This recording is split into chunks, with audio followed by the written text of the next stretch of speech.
அனைவருக்கும் வணக்கம். ஜோதிட சாஸ்திரத்தில் நிறைய யோகங்கள் சொல்லப்பட்டிருந்தாலும் இந்த தர்ம கர்மாதிபதி யோகத்துக்கு ரொம்ப இம்பார்ட்டன்ட் உண்டு, முக்கியத்துவம் உண்டு. இதுல ரொம்ப குறிப்பா சில லக்னங்களுக்கு ரொம்ப சுலபமா தர்ம கர்மாதிபதி யோகம் ஏற்படும். இயல்பாவே அந்த ஜாதகத்துல ரொம்ப சுலபமா ஏற்படும். இதுல ரொம்ப இம்பார்ட்டன்ட் அப்படின்னு நம்ம எடுத்துக்கிட்டோம்னா ரிஷப லக்னம். ரிஷப லக்னத்துக்கு தர்ம கர்மாதிபதினு சொல்லக்கூடிய கிரகம் சனி ஒருவரே. அப்ப இயல்பாவே அந்த ஜாதகத்துல சனி எங்க இருந்தாலும் ஒருவரே தர்ம கர்மத்தை செய்யணும். சனி தசை வந்துருச்சுன்னா யோகமா இருக்கும்.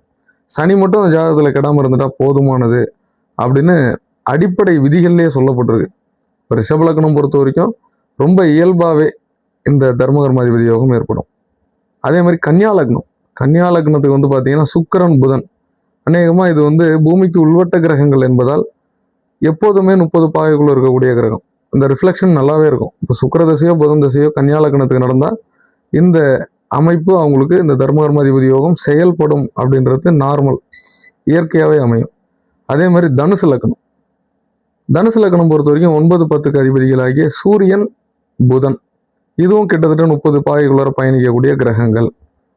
பெயர்ச்சி காலங்கள் பார்த்தீங்கன்னா மாத கிரகங்கள்னே சொல்லிடலாம்.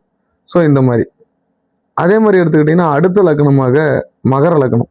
மகர லக்னத்துக்கு 9, 10 புதன் சுக்கிரன். ஸோ இந்த ரிஷபம், கன்னி, தனுசு, மகரம் இந்த 4 லக்னங்களுக்கு ரொம்ப சாதாரணமாக ரொம்ப ஈஸியாக அந்த தர்ம கர்மாதிபதி யோகம் ஏற்படும்.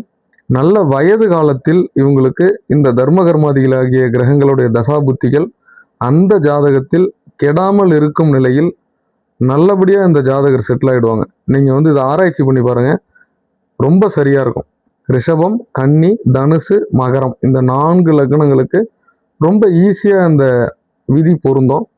இன்னொன்று, விருச்சிக லக்னம் பொறுத்த வரைக்கும் அந்த குழந்தை அமாவாசையில் பிறக்குதுன்னு நம்ம பார்ப்போம்.